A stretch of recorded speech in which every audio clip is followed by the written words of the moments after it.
दोस्तों जय श्री राम। स्वागत है एक बार फिर हमारे चैनल वैदिक एस्ट्रोलॉजी में। दोस्तों आज हम एक बहुत ही इम्पोर्टेंट प्लैनेट के बारे में बात करने जा रहे हैं। जन्म कुंडली का 10वां ग्रह, हमारी किस्मत को बदल देने वाला ग्रह। अभी तक हम लोगों ने 9 प्लैनेट के बारे में पढ़ा था। हमारी जन्म कुंडली में 9 प्लैनेट होते हैं, लेकिन एक ग्रह ऐसा होता है जो हमारी जन्म कुंडली में छुपा हुआ होता है। वो छुपा हुआ ग्रह हमारी किस्मत को बदल भी सकता है। कहने का मतलब हमारी किस्मत को अच्छा भी कर सकता है और हमारी किस्मत को ग्रहण भी लगा सकता है। वो प्लैनेट हमको शुभ रिजल्ट कैसे देगा, बुरे रिजल्ट कैसे देगा, इसको भी समझेंगे। और इस 10वें ग्रह को, इस छुपे हुए ग्रह को हम कैसे निकालेंगे, इसके बारे में भी समझेंगे। तो आप लोग इस चीज को नोट भी कर सकते हैं, क्योंकि ये बहुत ही इंपॉर्टेंट प्लैनेट है। कभी कभी आपने कुंडली में देखा होगा कि हमारे ग्रह अच्छी प्लेसमेंट पर नहीं है, लेकिन फिर भी हमको कभी कभी बहुत अच्छे रिजल्ट मिलते हैं। और कभी कभी आपने देखा होगा कि हमारे प्लैनेट अच्छी पोजीशन में है, लेकिन हमको रिजल्ट बहुत अच्छे नहीं मिलते हैं। तो इसका रीजन यही होता है कि कभी कभी यही छुपा हुआ ग्रह, यही 10वां ग्रह, जब इसका टाइम पीरियड आता है तो ये हमको अच्छे भी रिजल्ट दे सकता है अपनी शुभता और अशुभता के आधार पर, और हमको खराब रिजल्ट भी दे सकता है अपनी शुभता और अशुभता के आधार पर। अब इस प्लैनेट को निकालने का एक तरीका है। कैसे निकालेंगे इस प्लैनेट को, इसको समझते हैं। हमारी पुरानी लाल किताब की ग्रामर की जो क्लासेस पढ़ी हुई हैं, उसमें हमने ग्रहों की होरा के बारे में बात की है कि 24 घंटे में हर ग्रह का अलग अलग टाइम पीरियड होता है। आप हमारी पुरानी क्लास में जाकर उसको डिटेल में भी समझ सकते हैं। शायद मैंने सेकंड या थर्ड क्लास में उसके बारे में बताया है, लेकिन मैं एक आइडिया आपको बता देता हूँ। क्योंकि हम 10वां ग्रह निकाल रहे हैं तो उससे संबंधित होता है, तो एक मैं आइडिया आपको बता देता हूँ कि किस ग्रह से संबंधित कौन सा टाइम होता है। तो सुबह का टाइम 3:30 बजे से लेकर 6 बजे तक ये केतु का पीरियड होता है, और सुबह 6 बजे से लेकर 8 बजे तक ये सूर्य का पीरियड, सॉरी बृहस्पति का पीरियड होता है। और सुबह 8 बजे से लेकर 10 बजे तक ये सूर्य का पीरियड होता है। और 10 बजे से लेकर 11 बजे तक ये चंद्रमा का पीरियड होता है। और 11 से लेकर 1 बजे तक ये मंगल का पीरियड। और 1 बजे से लेकर 4 बजे तक ये शुक्र का पीरियड। और 4 बजे से लेकर 6:30 बजे तक ये बुध का पीरियड माना जाता है। और 6:30 बजे से संध्या के बाद जो रात का जो पीरियड होता है, उसके बीच का जो आधा घंटा होता है, वो राहु का पीरियड माना जाता है। अब ये पीरियड सर्दियों में इसकी टाइमिंग बदल जाती है और गर्मियों में इसकी टाइमिंग बदल जाती है। गर्मियों में इसको आप 7:30 से 8 बजे तक का पीरियड राहु का मान सकते हैं। और सर्दियों में, सॉरी गर्मियों में इसका पीरियड 6:30 से 7 बजे तक मान सकते हैं।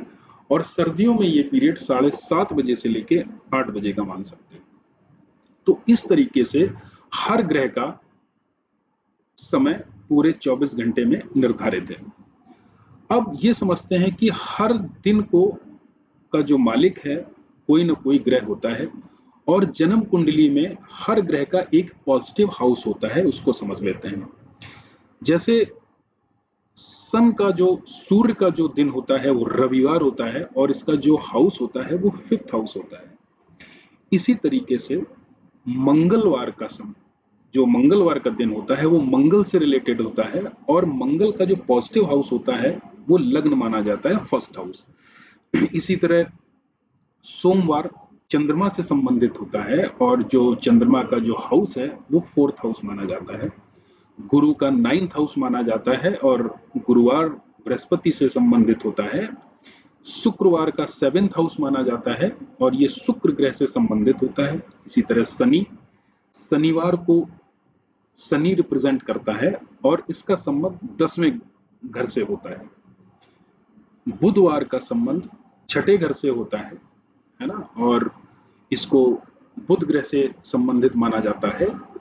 और इसी तरीके से राहु को 12वां घर दिया गया है, तो इसका संबंध 12वें घर से होगा और इसका जो दिन होता है वो निकाला जाता है बृहस्पतिवार को शाम का समय।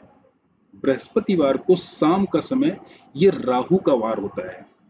इसी तरीके से रविवार को सुबह का समय ये केतु का वार होता है। तो इन दोनों चीजों को मिलाने से ग्रह, दिन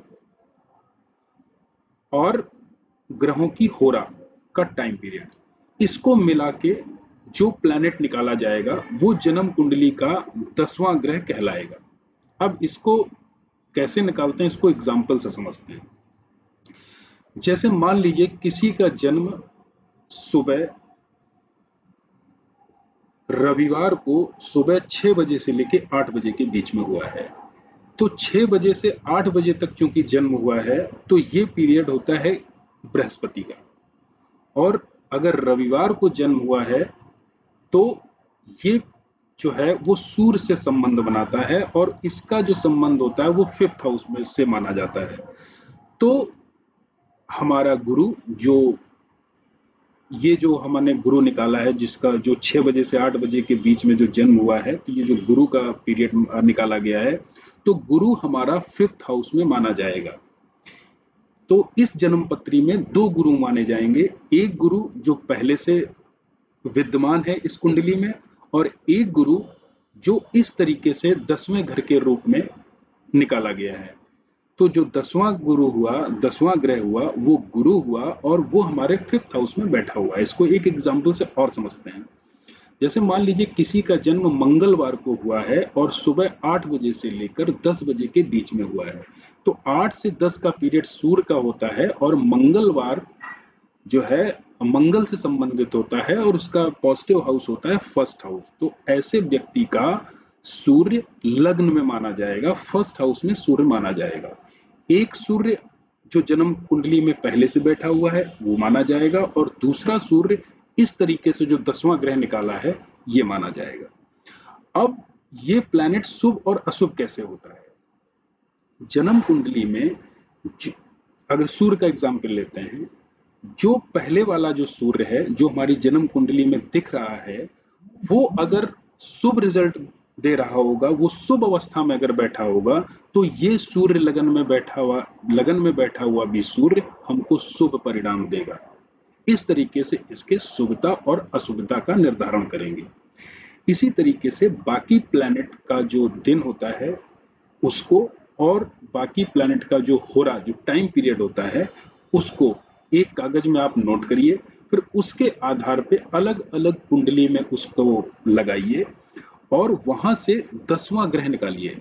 तो ये 10वां ग्रह जो हमको कुंडली में नहीं दिखता है, ये छुपा हुआ ग्रह होता है, ये हमारी किस्मत को बदल भी सकता है और किस्मत को बिगाड़ भी सकता है। अगर ये प्लैनेट शुभ हुआ तो अपने पीरियड में हमको बहुत अच्छे रिजल्ट देगा और अगर अशुभ हुआ तो हमको ये अशुभ रिजल्ट देगा। इस टॉपिक के बारे में अगर आपको कुछ पूछना हो तो आप हमारे कमेंट बॉक्स में लिखकर आप हमसे क्वेश्चन पूछ सकते हैं। मैं पूरी कोशिश करूंगा आपको उसका जवाब देने के लिए। जय श्री राम।